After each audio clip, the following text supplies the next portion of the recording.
Welcome everyone to Teaching While Talking. I'm Monkey, and today I'm being joined by... Johanna. How are you doing today, Johanna? I'm well. How are you?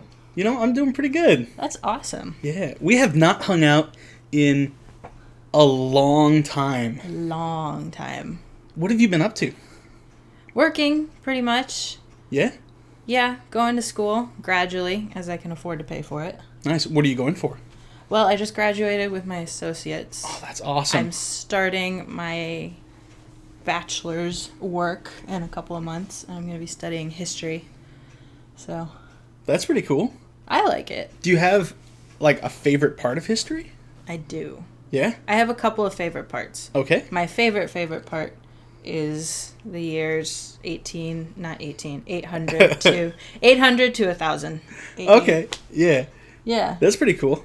Yeah. I like it a lot. It's, the Viking era where the barbarians kind of take over the former Roman Empire.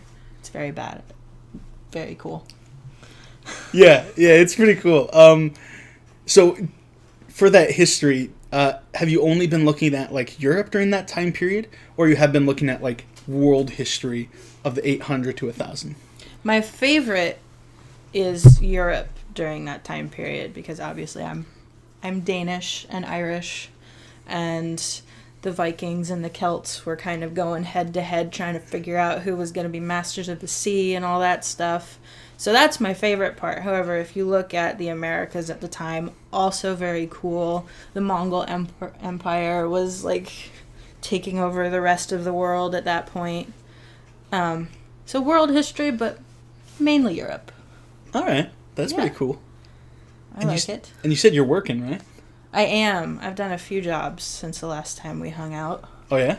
Yeah. I worked at the night shift at a hotel for a while. Didn't really like that.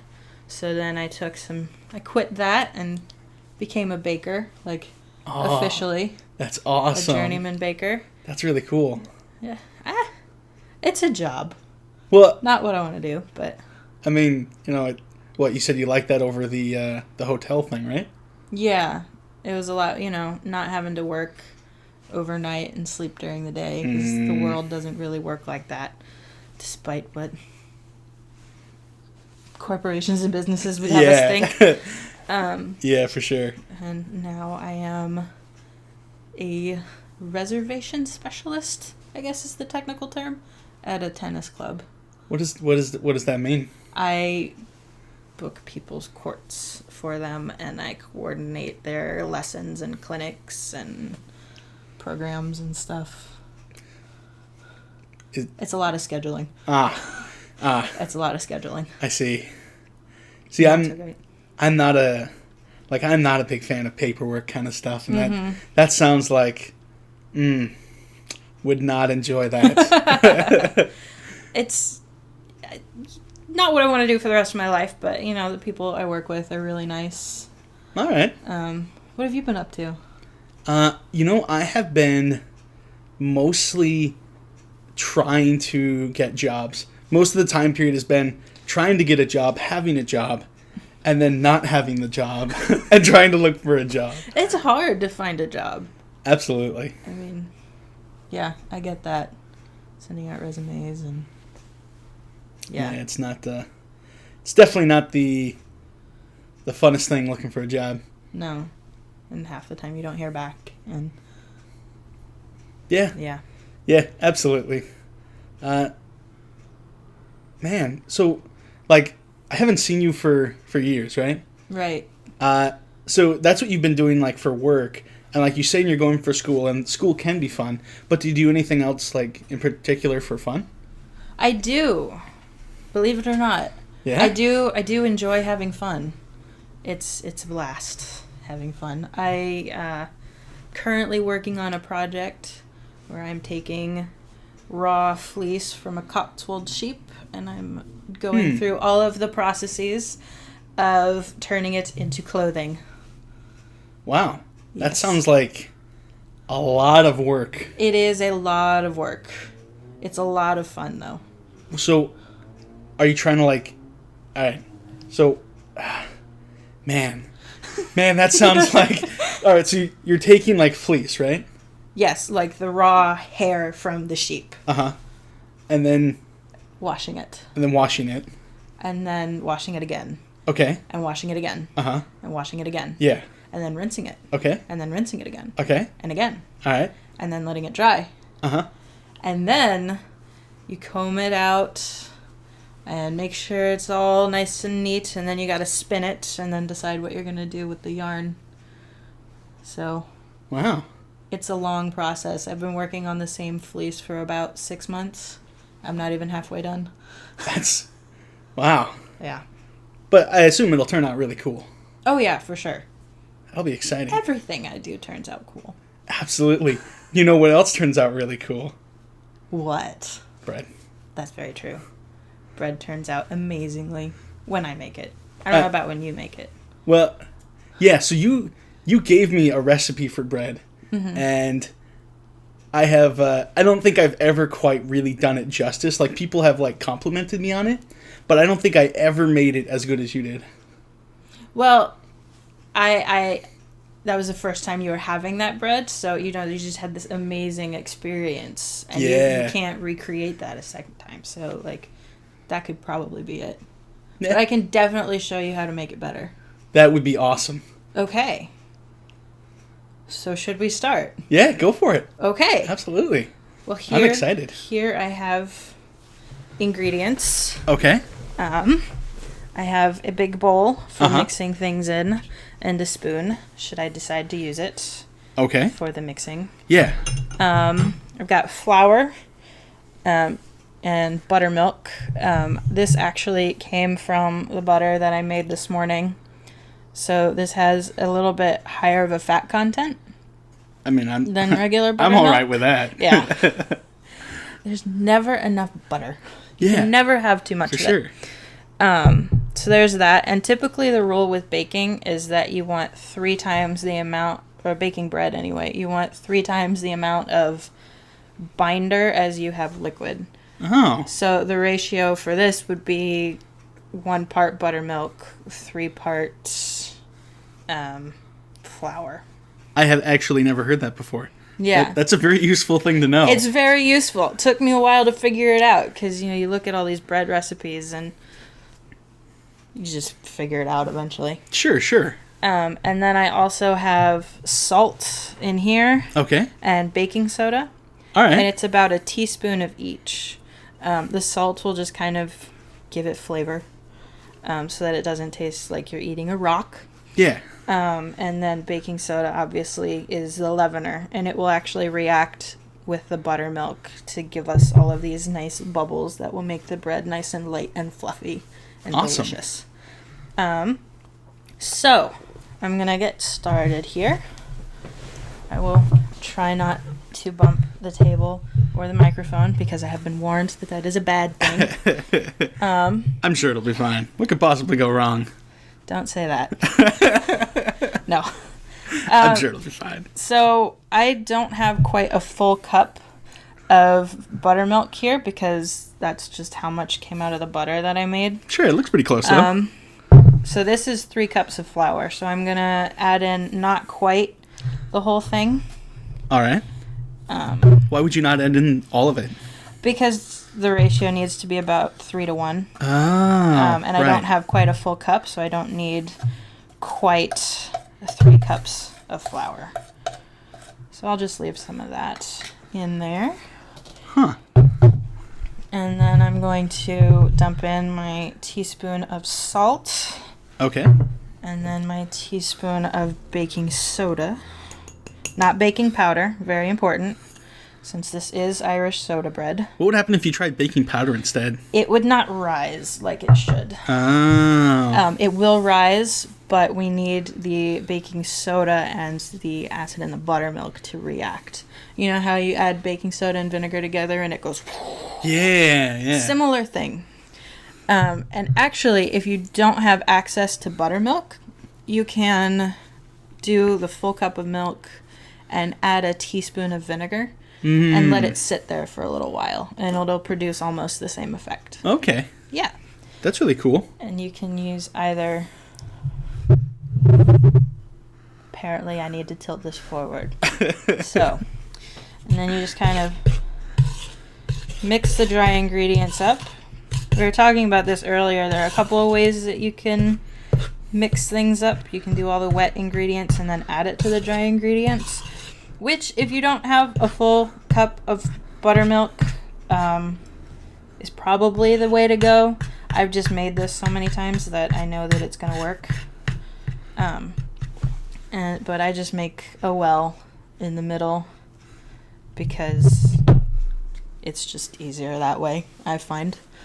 So then I'm going to take my buttermilk and... Do I have to show? Okay. And then just dump it in. Into the well there. Into the little well. And it kind of overflows the well, but that's okay.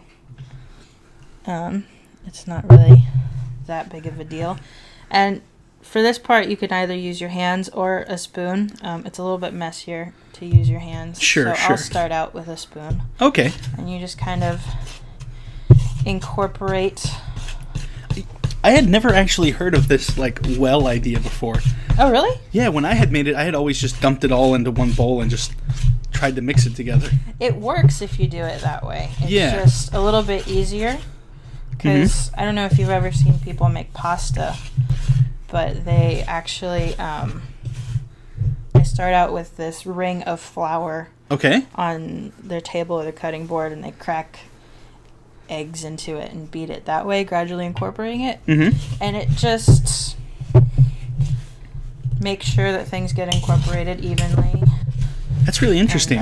Okay, so we just finished mixing everything together. Wound up having to get some more milk because it wasn't coming together quite the way that I wanted it to, which happens. You know, the good thing about bread is you can kind of add one of liquid and one of flour depending on what you need it to do. It should look like a big sticky mess that you can still touch and it won't quite get all over your fingers. Okay. Then we put it on a floured surface. So just kind of get some flour in your hand and sprinkle it over. And shape it to the way that you want it. Don't touch it too much. Otherwise all the bubbles will pop. And you will have very nasty bread that is like a rock. Okay. And then we scored it, which means we took a very sharp knife and cut an X into it. Because it looks pretty and it lets the bubbles get out a little bit. Then we put it in a greased cake pan. We put another cake pan on top of that to simulate a Dutch oven. Okay. Because I don't have one. And then we put it in the 425 degree oven for 30 minutes. And after 30 minutes, we took the second cake pan off the top and left it in there for another 10-15 minutes. And now it's done. Awesome. Yes. There it is. I mean, it looks really good. Yeah, it is good. I don't even have to try it to tell you that it's good. I like it. Awesome. Yep. That's really cool. Yeah. And I definitely know what I need to work on next time I make the bread. Because normally I end up kneading it a lot. Yeah. Yeah. That'll definitely change the way it turns out. Yeah. I'm glad you were able to learn something. Yeah, I'm excited. This was like a great opportunity. Cool. So what would you like to teach me?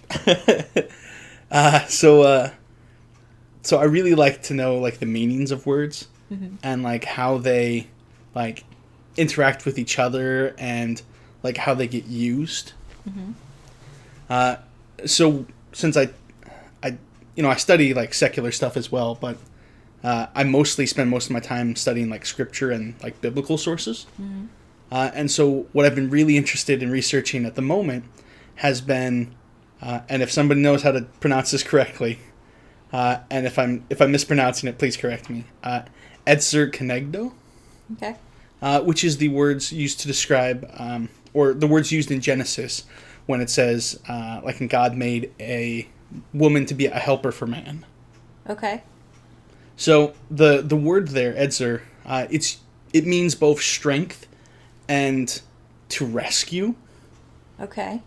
So it's actually the same word used to describe when God saves Israel. Oh. So, to like the original audience, the people who were using this word, it wasn't just like a child helping the parent, like, you know, rushing around, like you say, like, you know, bring me some flour or something. They come and they bring you flour, but they spilled like half of it on the way or something, and it's like, yep, you're helping. But instead, it's like actually offering like a genuine help and something that the person couldn't provide on their own. Okay. So like Israel needed God to save them because Yeah. they genuinely needed help and only God could save them. They couldn't do it themselves. And that same word is used for like, you know, here's man, God's created him. Both man and woman are created in the image of God. And so here he is, but then God creates woman as a helper, someone who is like strong enough to like actually help man with something he can't do on his own. That's interesting. I definitely would. I prefer that version to the common usage of the word helper, or a common picture of the woman being a helper. Sure. I would actually argue that is the, like, that's the biblical interpretation. That, like, that man and woman, though different, are equally made in the image of God, and both, like, offer, like, actual, like, strength and help to each other to help with something that the other one can't do without the other. Like, Yeah. that man needs, like, woman to help him, and woman needs man to help her. Like, I would argue that's like the biblical picture of what that looks like. Yeah. And that definitely, you know, marriage is the two people coming together and becoming one, and that definitely ties into that. You know, the two people need each other in order to complete what they're meant to complete. Yeah, absolutely. Yeah. Cool. I hadn't thought about it like that. Yeah. But I definitely would agree with that. Awesome. Neat. Yeah, that's definitely but that's definitely what I've been doing. That's what I find interesting. And I'm definitely hoping to find like maybe some other words, like the if you ever get a time to study the Shema, like you know, what Jesus called the greatest commandment, I would definitely recommend like you check that out. Okay. Because the specific words used there in Hebrew really mean a lot. Okay. Yeah. I will look into that. Is there a specific, like, every type of Bible has their own wording of things? Is there a particular version that you would recommend that I look into? Because, you know, they put words together in different ways. Right. The New American Standard Bible, I believe, the NASB, is like the most word-for-word translation. Okay. Like, it's going to be the closest to represent, like, original sentence structure and that sort of thing. But as with, like, going back to the original languages, like, there's certain context and meaning. Like with any language, each language has, like, its own way of conveying meaning. Yeah. That doesn't really translate well when you try to take it from, like, you know, English to Spanish or something. Some things just aren't going to work right. They don't. Yeah, they really don't work. Okay. And there's some things with Hebrew and Greek as well. Where should I look for the original Hebrew, and what's a good, I assume it's a website, what would be a good resource to find the closest translation? Blue Letter Bible is a site that has, like, it provides you with, like, the Hebrew and Greek translations. Okay. Often you can learn a lot from reading commentaries as well. Like, if you were to read, like, a commentary on Genesis, they would probably, at least some of them, might mention this wording choice. But it's going to be, like, without just sitting down and, like, trying to learn, like, Hebrew or Greek, it's going to be a little harder to fully pick up on that meaning. Okay. Is there a difference between the modern Hebrew Bible and the original text in their word usage? Have you noticed that difference? So at least the Dead Sea Scrolls has been actually fantastic for that. Okay. The Dead Sea Scrolls, which is dated at about definitely the 1st century AD, maybe the 1st century BC, like in that time frame. Mm-hmm. And it is, besides some minor grammatical differences, like instead of there being a comma, there's a period or something like that. Mm-hmm. The Hebrew Bible we have today is the same as at least back in that time. Okay. So at least as far as Jesus had the Hebrew Bible, he would have the same Hebrew Bible we do. Okay. That's very interesting. Yeah, which is like, if you talk to like biblical scholars or something, the Dead Sea Scrolls is like a huge find to validate, like, yes, it's not like we've changed it over the years. Sure, some translations may be different to try to like modernize it to the language of the time. Mm-hmm. But at least going back, like the source material that we have is at least consistent back for like the past 2,000 years. That's really cool. You hear about the Dead Sea Scrolls, but if you're not Yeah. as interested in biblical scholarship, you don't realize the significance of it. Yeah. That is so cool. Yeah, I find them interesting, but that's because, that's what I'm into. Yeah. Yeah, totally. I am eyeing that bread. Like every time I look towards you, audience, like I can't help but glance down at the bread and It does look pretty good. Would you like to try some? I would like to try some. Okay. Well then let's do it. All right. So thank you everyone for watching Teaching While Talking. We're gonna cut into this bread here and enjoy some of this delicious food. Yeah. All right. Bye. Bye.